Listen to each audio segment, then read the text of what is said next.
Hi, Jim Gore from Thor Wealth Management.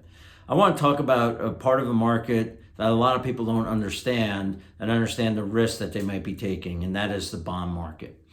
And in this chart here, what we're looking at is the real yield of 10-year treasuries. So it's basically 10-year treasury yield minus inflation.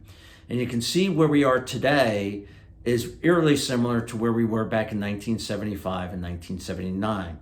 Negative yields. So if you're buying a 10-year treasury right now, your real yield is a negative 3%. You're losing to inflation. And we saw that back in the 70s, and we saw rising inflation as we're seeing today. Now, the Federal Reserve says they know how to fight inflation, but notice what it took. It took a significant rise in interest rates, especially real interest rates, in order to quash inflation back in the early 80s. And that caused a lot of pain when you raise interest rates like you did back then.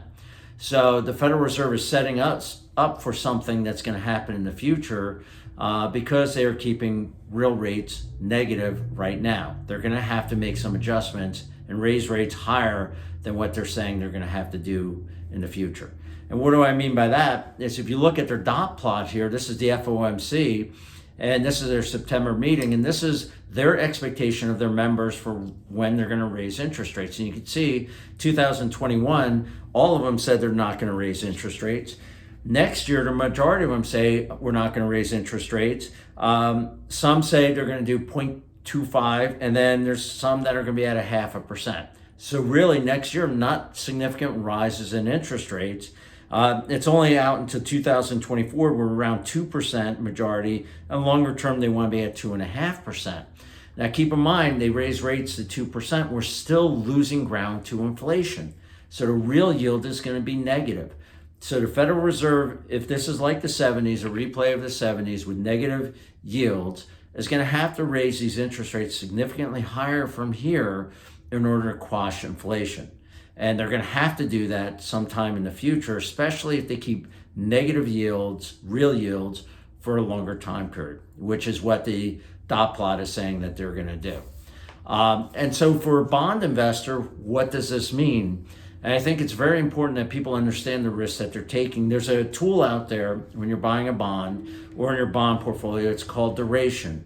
Duration is a measure that shows you what the impact would be on your portfolio if interest rates rise or fall.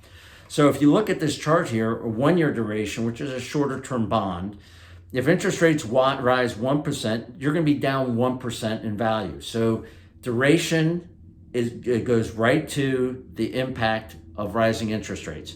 So if interest rates go up 1%, you're going to be down 1% on a 1-year duration. The current bond market in the aggregate is 6.5 years. So if interest rates go up 1%, you're going to see price decline of 6.5% in your portfolio. And a 15-year duration, which is a longer-term treasury bond, if you will, you're going to be down 15% in price appreciation. So if you look out even further, so we're at a negative 3%, just say we get back to zero. So Federal Reserve raises interest rates by 3%. If you have a duration of 1, you're going to be down 3% in price.